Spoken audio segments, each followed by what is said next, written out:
What's up? YouTube, Anime Vice, Internet, whoever. I'm quite excited. Fan 16 here with another episode of Dunce Cap on one of my new series that I got. Finally finished it up yesterday, and the awesome thing is today is March 27th, 2012, and today is the release date of this box set. Even though I got it a couple days ago, kind of. Well, it was a little difficult for me with work and everything to get around to finishing it, but I was able to get around to watching it all again and everything, so yeah, super excited.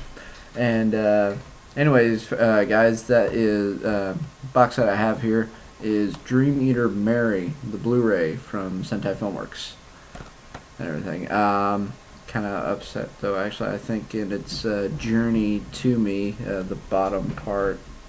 the bottom lock broke, so I'm kind of bummed about that. But yeah, it's a typical Blu-ray, half season release, 2 discs, 13 episodes, nothing special on the special features, just a clean opening and closing, and then a series previews and everything. So, but I'll get back into it. First is the sub versus dub and everything. And as many of you know, whenever I get a box set in, I go ahead and watch the dub because I've already watched the sub. And I think actually the dub did a pretty good job. There were definitely some pretty suiting dub voices for the characters, especially the villains of the story. And I thought like their voices were pretty well done and everything, and then of course the heroes were just fine and everything like that. So that's kind of about that. 'Cause, I remember the sub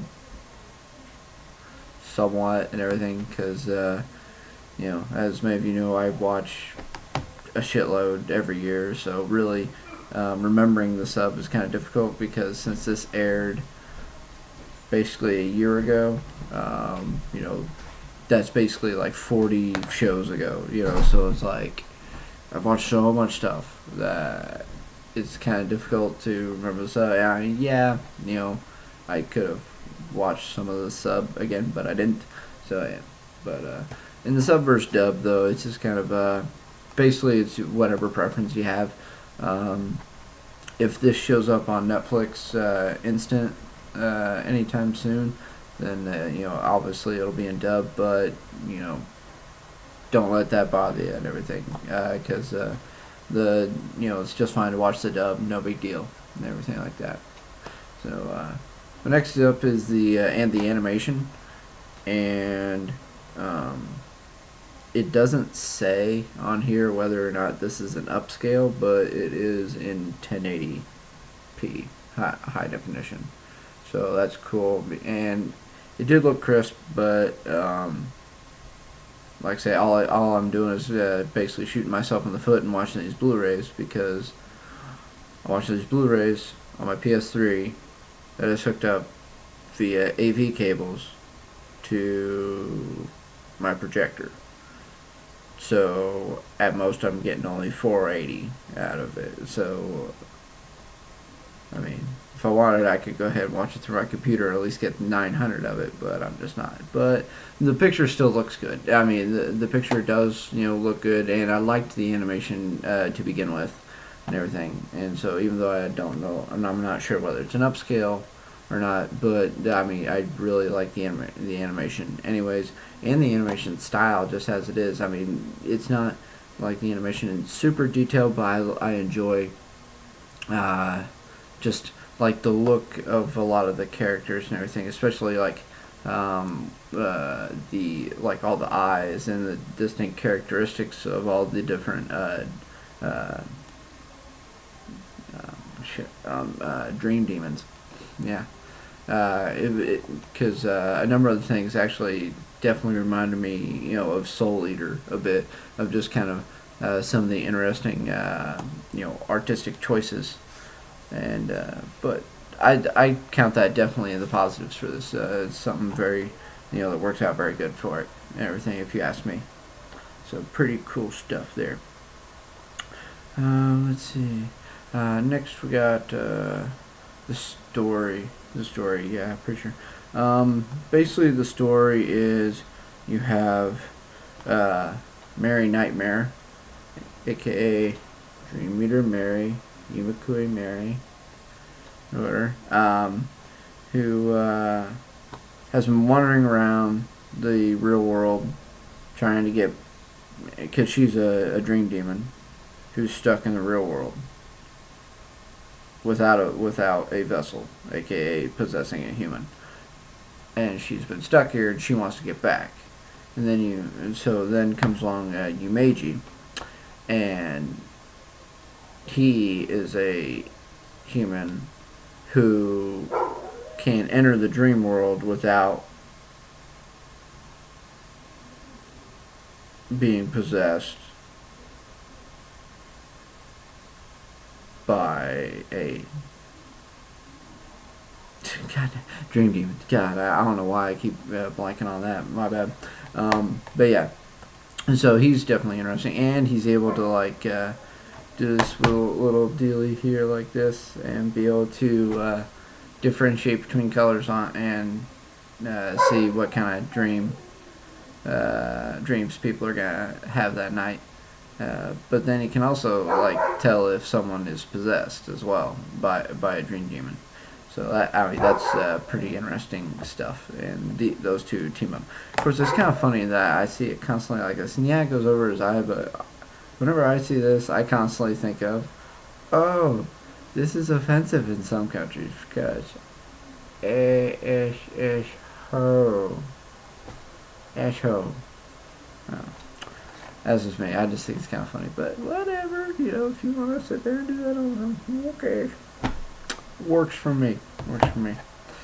But those are the main two. And then there are a number of supporting cast characters who come along. Both human and dream demon and everything. And then, of course, you also have the main villains of the show, but they don't show up until episode or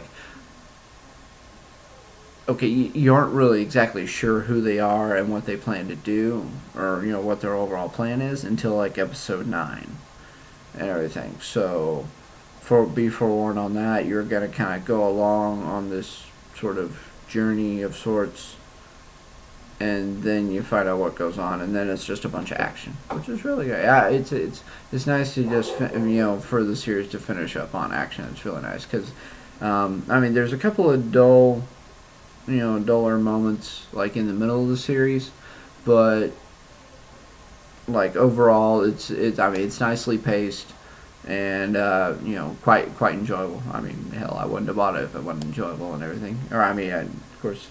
Hell, part of why I bought it is just because it's definitely different and interesting. Because it's about the connection between the real world and the dream world, and how humans' dreams then affect how things work in the dream world with the dream demons and such, and these dream demons want to come over and take over the humans, so that way then they will rule over, so that way they can have dreams of their own and such, and so it's really interesting.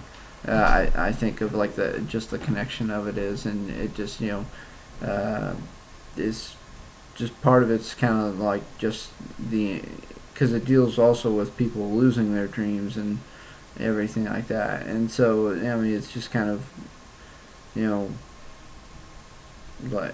just part of it is just going along, meaning hey, dreams are important. Dreams are, part of what make you who you are. But then also, if you lose your dreams, then that's not the end of it. You can we adapt, and survive and everything like that. And just because some dreams are dashed doesn't mean you can't have more. It's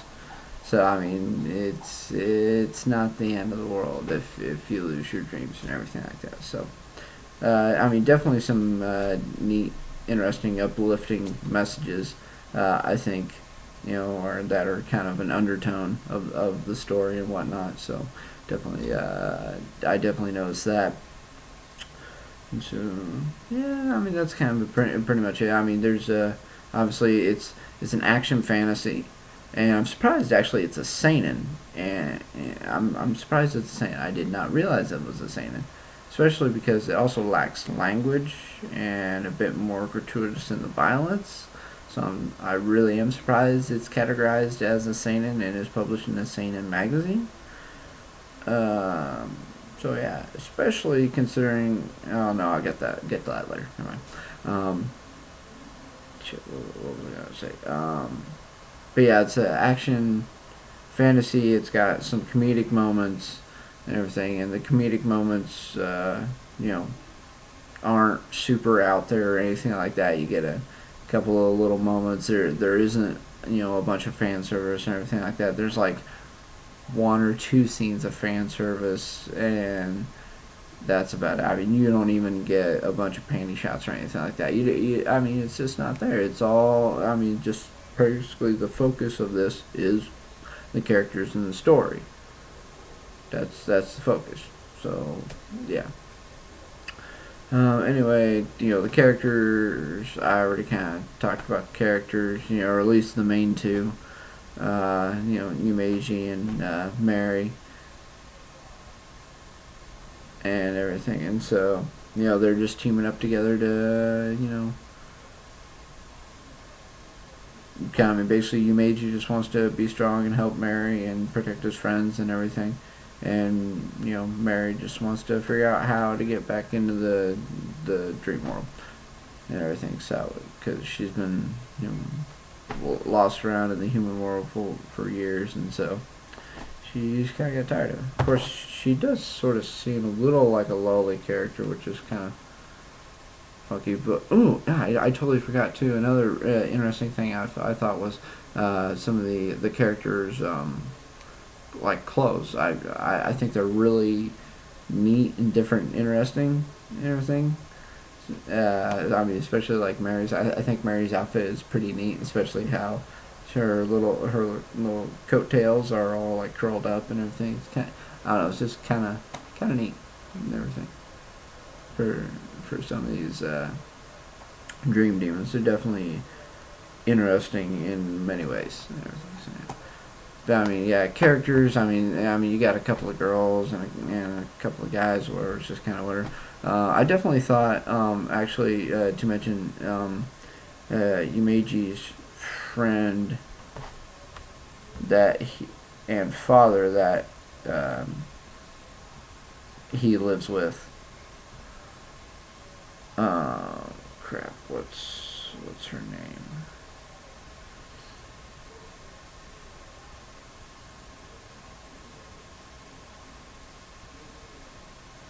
Crap, what is her name? Okay,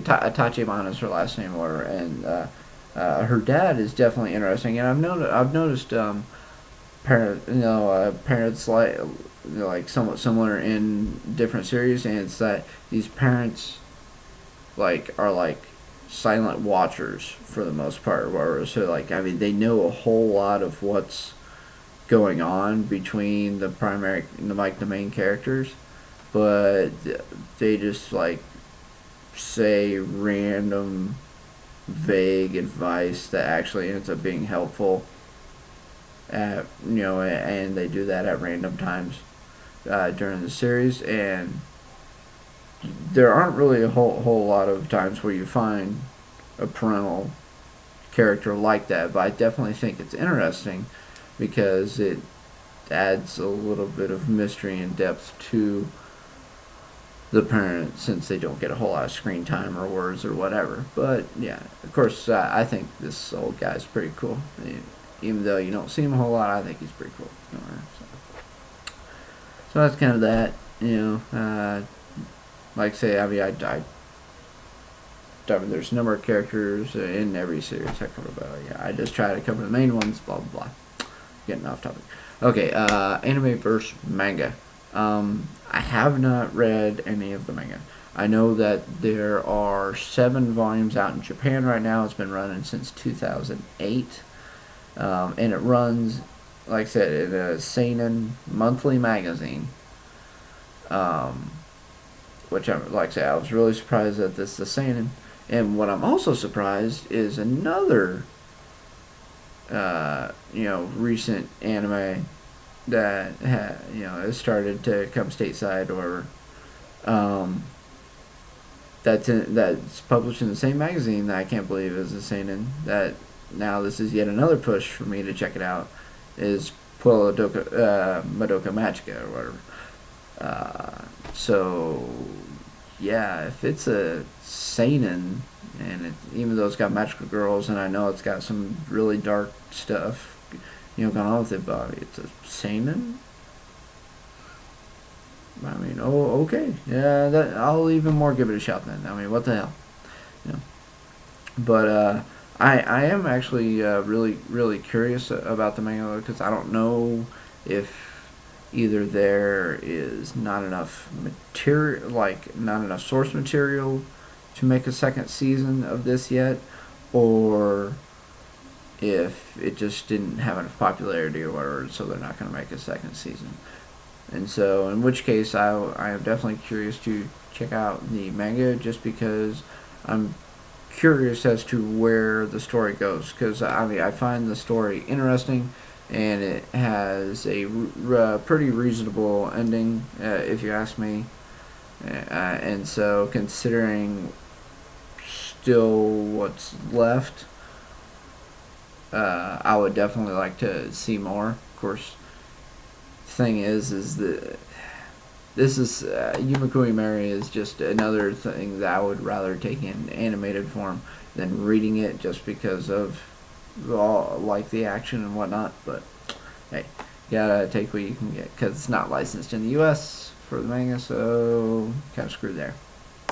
Yeah, but overall, just for how interesting it is, and overall, I'll give Yumikui Mary 3.5 stars. I'd say I'll give it a 3.5 stars. I would give it a 4, but maybe